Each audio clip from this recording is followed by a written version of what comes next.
जी ने भागवत के पहले श्लोक में एक बहुत अच्छी बात लिख दी, विश्वोत्पत्त्यादि हेतवे। इसका अर्थ है जो भगवान विश्व की उत्पत्ति जो पैदा करते हैं, जो पैदा करेगा वो खिलाएगा, जो खिलाएगा वो समय आने पर संहार भी करेगा। लोगों से कहो भैया क्यों दिन रात काम करते हो, कहते घर वालों को क्या खिला लेंगे। तो विचार करना, क्या तुम खिला रहे? विचार करिएगा, एक पेड़ की डाल पर बैठी हुई चिड़िया भी रात भर सोती है, किंतु मजाल की वो जमीन पर गिर जाए, यदि जिसको उसने राख दिया फिर उसे कोई गिरा नहीं सकता, और जिसको उसने ही गिरा दिया महाराज फिर उसको कोई बचा नहीं सकता।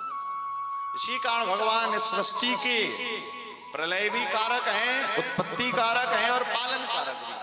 तो फिर हम आप क्या है? बोले हम आप केवल माध्यम हैं। ठाकुर जी ने आपके शरीर को माध्यम बनाया है, तुमसे ये कर्म करवा रहे हैं, तुमसे किसी से कोई काम करवा रहे हैं, किसी से धन कमा रहे हैं, किसी को किसी की पत्नी बना दिया, बेटा बना दिया, बालक बना दिया। वास्तव में तुम माध्यम हो, केवल और केवल करने वाले कन्हैया हैं। कथा कह रही है कि कर्म तुम्हारे हाथों में है, और वो कर्म तुम्हें कैसा करना है वो भी तुम्हारे हाथ में। भाई व्यक्ति के हाथ में क्या है? काम करना। अब काम करने के पहले ही वो फल की इच्छा कर ले महाराज, काम शुरू हुआ नहीं और सोचे कि इस काम को करने के बाद करोड़ों रुपया मिल जाएगा तो आनंद आ जाएगा, पता चला तुमने काम किया और 1000 भी नहीं मिले, तो क्या होगा? अश्रद्धा पैदा हो जाएगी। ठाकुर जी बताओ, हमने किया और तुमने हमें दिया नहीं। भगवान कह रहे भैया तूने क्यों पाल के रखा कि हमें इतना मिल जाए।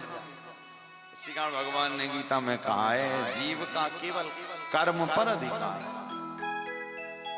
कथा कह रही है जो चीज हमारे वश में नहीं है उसका दुख नहीं करना चाहिए कभी। जो चीज आपके वश में नहीं है, क्या क्या नहीं है? हानि लाभ जीवन मरण यश अपयश विधि। हाँ, हानि लाभ जीवन मरण यश अपयश विधि। हाँ, ये तो विधि का विधान है। फिर आपके हाथ में क्या है? बोले आपके हाथ में केवल क्रियमाण है, केवल वर्तमान है। आप वर्तमान देखो, भूतकाल जो रहा सो रहा, उसकी छोड़ो। अब भविष्य बढ़िया। अच्छा, दूसरी चीज कि हमें भविष्य भी नहीं पता कि हमारा क्या हो। तो जब ना तो भविष्य पता है, भूतकाल में कुछ भूतकाल का केवल याद है, भविष्य का पता नहीं, तो भविष्य को बढ़िया बनाने, हाँ भगवान कह रहे हैं तुम एक काम कर सकते हो कि भविष्य को बढ़िया बनाने के लिए वर्तमान का कर्म सुधार सकते हो। अब कर्म क्या सुधारना? वर्तमान का जो तुम कर्म कर रहे हो वो काम ईमानदारी से करो और भगवान का भजन करो, हरि भजन करो। बस ऐसे ही करते करते तुम्हारा वर्तमान भविष्य बढ़िया बढ़िया। तो हमारे हाथ में क्या है? वर्तमान का क्रियमाण। 3 से जीवन चलता है, एक प्रारब्ध, संचित और क्रियमाण। प्रारब्ध से हमें जन्म मिलता है, परिवार मिलता है, धन मिलता है, और जो क्रियमाण जो आप करते हो उससे आपका संचित होता जाता आगे के लिए। कई लोग कहते ना महाराज हमने तो सोचा नहीं था कभी कि हम वृंदावन आ जाएंगे, हमें वृंदावन से इतना प्रेम हो जाएगा। तो भैया समझना, तुमने पहले कभी ना कभी थोड़ी बहुत, तुमने या तुम्हारे परिवार में दादा दादी माता पिता ने थोड़ी बहुत तो भक्ति की है, जिसका फल, जिसका बीज तुम्हारे अंदर लगा हुआ, और वो फिर आप उसको आगे। अभी हमने शिव पुराण की कथा की थी बिहार में, तो शिव पुराण की कथा में एक बहुत अच्छी कथा हमें पढ़ने मिली। उसमें लिखा हुआ था कि जब व्यक्ति जन्म लेता है, जन्म लेने के बाद कई घरों में होता ना, हिरण्यकश्यप जैसे भी रहते हैं और कई प्रहलाद जैसे भी रहते हैं।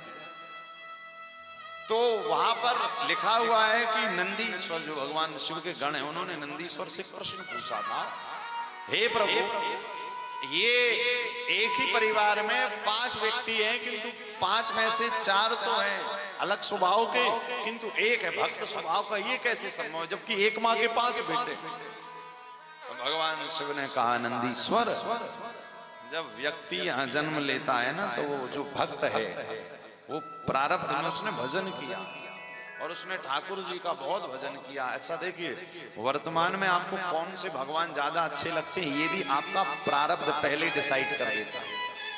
पहले तुम यदि शिव जी के भक्त रहोगे तो तुम्हें शंकर जी मिल जाएंगे, कन्हैया के रहोगे तो कन्हैया मिल जाएंगे, देवी जी के रहोगे तो तुम्हें देवी जी। जिसका जो भक्त रहता है उसको वही भगवान अच्छे लगते हैं। अब कई कहते महाराज हमें तो सभी अच्छे लगते हैं, तो ये प्रेम नहीं है। कोई एक इष्ट तो एक ही बनाना पड़ता है, ऐसे तो अब सभी है, किंतु इष्ट तो बिना इष्ट के सनातन में कहते हैं ना सिद्धि की प्राप्ति नहीं। तो आप प्रेम आपको किसी एक से अपने आप हो जाए। जैसे वृंदावन वाले महाराज श्री प्रेमानंद जी हैं, जो काशी बनारस की धरती पर भोले बाबा के भक्त हैं। महाराज जी बताया करते हैं, अभी भी बताया करते हैं, पहले भी बताया करते थे। जब परिक्रमा में रहते थे तो 2-4-10 विद्यार्थियों को एकत्रित करके पूछा करते थे हम लोग कि बाबा आपकी तो बड़ी बड़ी जटाएं। पहले महाराज जी बोरा लगाते थे, वृंदावन में बोरा लगाकर घूमते थे पूरे शरीर पर, क्योंकि उन्होंने ब्रज में वैसा तप किया है, गुफाओं में रहे हैं। तो कभी कभी दर्शन मिले तो हम लोग जब वृंदावन रहे तो हम लोग आश्रम में कहें वो बोरा वाले बाबा आ गए, बोरा वाले बाबा ऐसा कहते थे। तो देखने कम मिलते तो हम लोग पूछा करते थे बाबा जी आपकी बड़ी बड़ी जटाएं तो शंकर जी जैसे हैं, आप जटा जूट लगा के पहनते हो। भागवत में जो पढ़ा था समुद्र मंथन की कथा में, आप बोरा लगाए हो, वो भी ऐसे ही बागंबर धारण करते थे। तो वो कहते थे बच्चा हम काशी की धरती से आए। तो हमने कहा अच्छा काशी की धरती से आए? बोले हाँ भोले बाबा। तो हमने कहा भोले बाबा की धरती से वृंदावन क्यों आ गए, वहां अच्छा नहीं लगता? सारे लोग पूछते थे। तो बाबा जी कहते थे नहीं हमें प्रेम तो भोले बाबा ही से, किंतु महादेव ने ऐसी कृपा करी, ऐसी कृपा करी कि सीधे लाकर राधा रानी के चरणों में डाल दिया और कहा आज से यही वृंदावन तुम्हारा घर है और श्री राधा रानी इष्ट हैं। तो बोले हमें राधा नाम महादेव के द्वारा प्रदत्त हुआ है। तब पता लगा कि भैया प्रारब्ध में जो आप भक्ति करते हो वर्तमान में वही आपके इष्ट बन जाते हैं। आपने भी पहले भक्ति की होगी कन्हैया की तो वृंदावन में हो, किसी ने बाबा की तो बलिया में।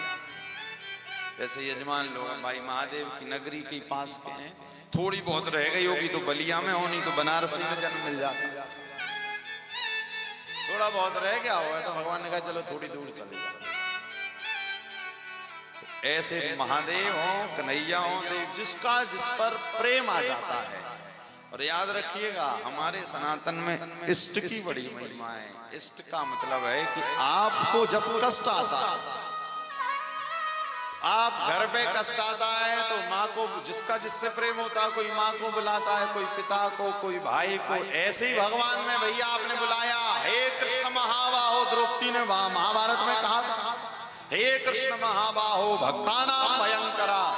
और उसी समय भगवान ने कहा कि द्रौपदी को वस्त्र की जरूरत है, ठाकुर जी वस्त्र वस्त्र। यदि द्रौपदी महादेव को बुलाती तो महादेव जाते। अब कोई कहता महाराज हम सबसे प्रेम करते हैं, तो तुम फिर जब कष्ट आएगा तो किसको बुलाओगे? बोले सब आ जाओ। तो वो कहेगा, शंकर जी कहेंगे कन्हैया से तुम जाओ तुम्हारा भक्त है। कन्हैया शंकर जी से नहीं तुम जाओ। तो दोनों कहेंगे अच्छा दोनों ना जाओ, राम जी से कहो। राम जी कह रहे भैया हम क्यों जाए, हम तो वैसे ही बहुत दिन बाद टेंट से निकल कर मंदिर में आए, तो हम मंदिर में बैठेंगे, कहीं नहीं जाने वाले। अच्छा तीनों व्यस्त हैं, देवी जी से कहा आप चले जाओ। बोले हम तो 9 दिन में जाएंगे, 9 दिन में ही लोग हमें याद करते हैं, साल भर तो भूले रहे। अच्छा तो देवी जी भी नहीं जा रही तो महाराज कौन जाए? तो अब का एक काम करो, अब फिर भगवान महादेव के इष्ट बोले भैरव बाबा तुम चले जाओ। बोले भैरव बाबा हम नहीं जा रहे, हमें तो महादेव जब तक आज्ञा देंगे नहीं ना। तो हनुमान जी आप चले जाओ। बोले हम तो राम जी के चरणों में बैठे हैं और ये तो बाबरा हमें बुला ही नहीं रहा। इसी कारण आप मानो सबको, किंतु प्रेम तो एक से ही करना पड़ेगा। प्रेम के लिए गोपियां मानती सबको थी। कात्यायनी मैया के मंदिर में जाती थी, वृंदावन में कात्यायनी मैया का मंदिर है, किंतु कात्यायनी मैया के पूजन के बाद भी क्या कहती थी? हमें पति के रूप में कन्हैया मिल गया, पति में कुरुते नमः। कार्तिक जब आता है तो गोपियां जाकर कात्यायनी मैया से ये नहीं कहती कि हमें आप आशीर्वाद स्वरूप कुछ दे दो, हे माँ आप हमें आशीर्वाद स्वरूप कन्हैया से मिलवा। कात्यायनी महामाये महायोगेश्वरी नंद गोप सुतम देवीं पतिम में कुरुते नमः। कहने का अभिप्राय है कि आप जाओ कहीं भी, किंतु जिससे प्रेम करते हो उसी को मांगो। क्या होगा ऐसे में? पर ऐसे में हरि दौड़कर आएंगे, आप जिसको बुलाओ।